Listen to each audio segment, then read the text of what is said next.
CNBC did a survey about Donald Trump's tariffs and its hit on his approval rating. People don't like these tariffs. People really do not like these tariffs, specifically Democrats, obviously, but independents. This is how they opened the segment on Thursday.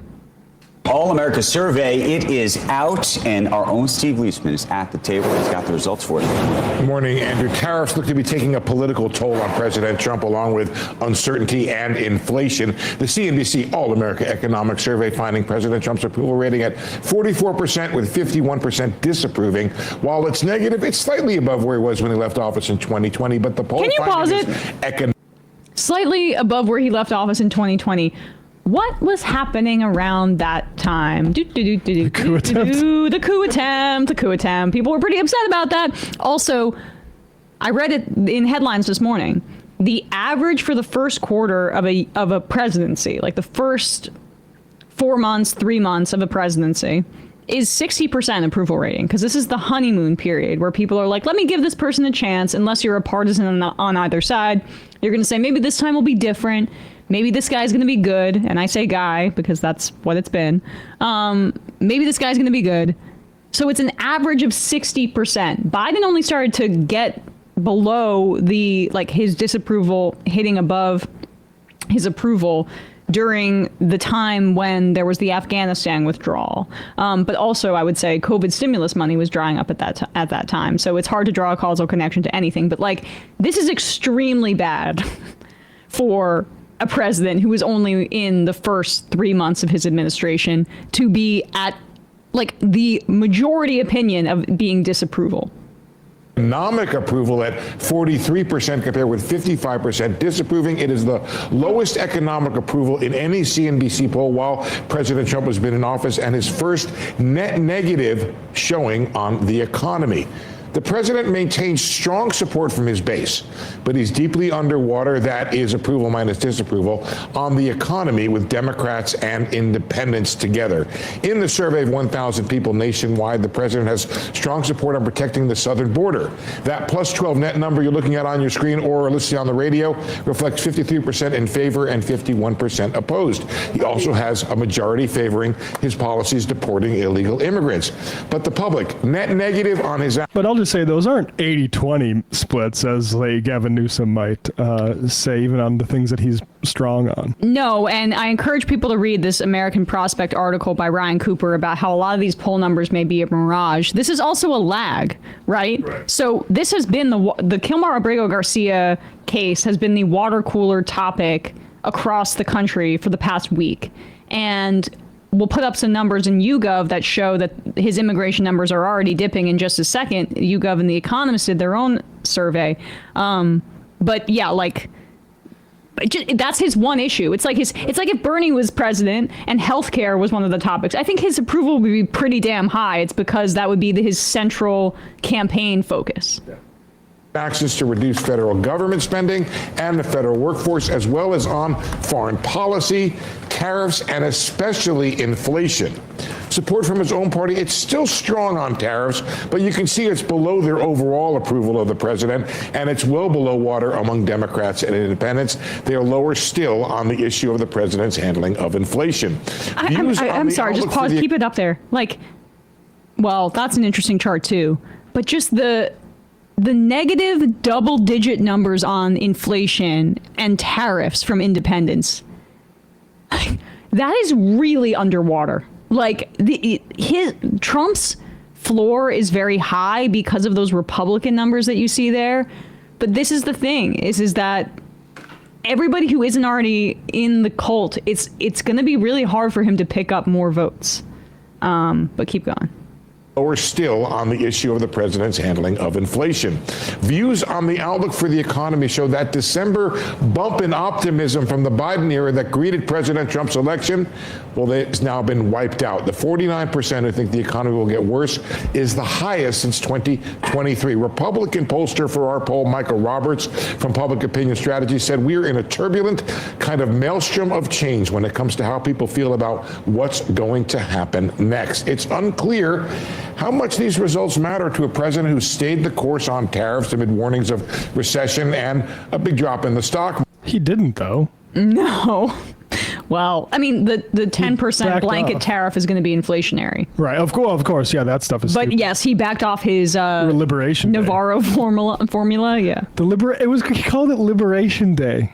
And then like 5 days later, he's like, well, people got a little bit jumpy. You didn't feel like your chains were broken and you were free finally?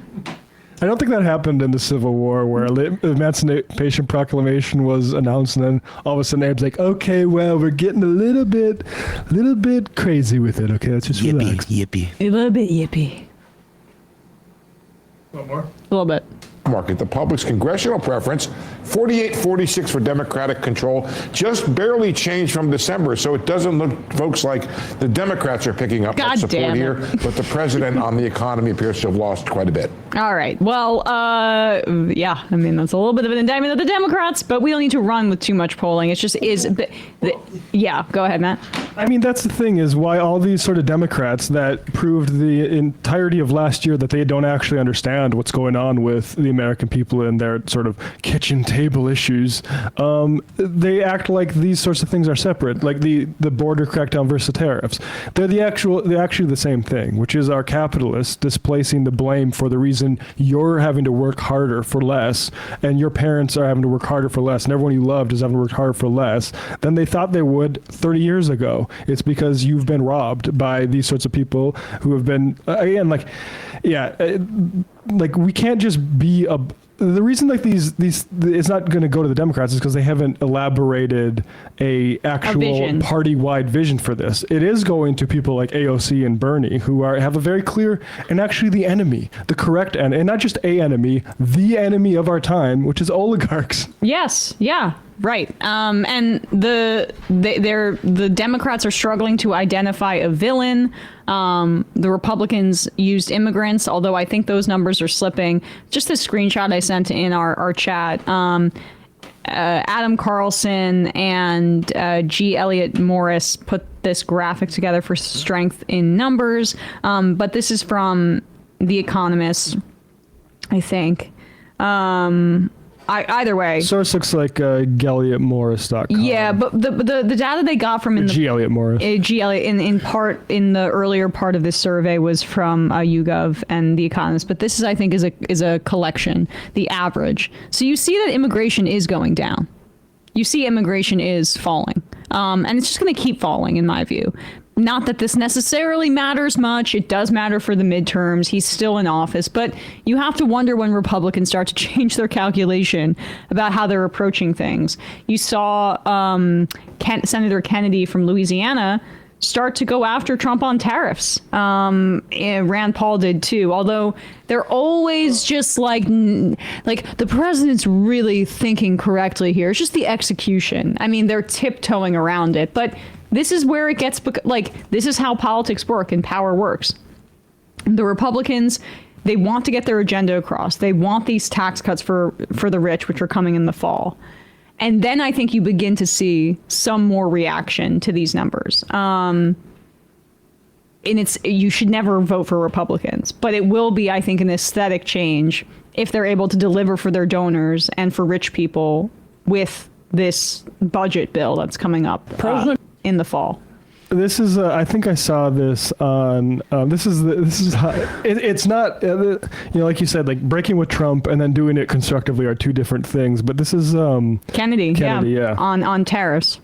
Trump has been he's been a Rottweiler here, but now he's the Rottweiler who's caught the car.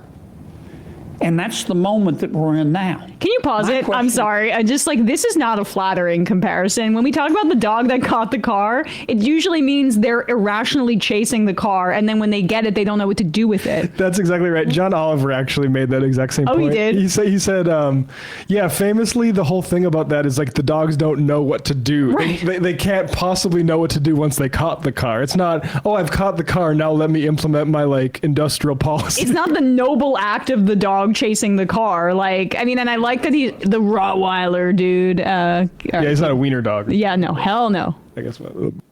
Yes, what is he going to do with the car? I mean, what else do we need? No, yeah. What's he going to do with the car? What can a Rottweiler possibly do to a car? Would be my question. Hey, folks, don't forget to hit the subscribe button and check out our daily show. We do it every day at 12 p.m. Eastern for about 2.5 hours. We even take phone calls. You should check that out.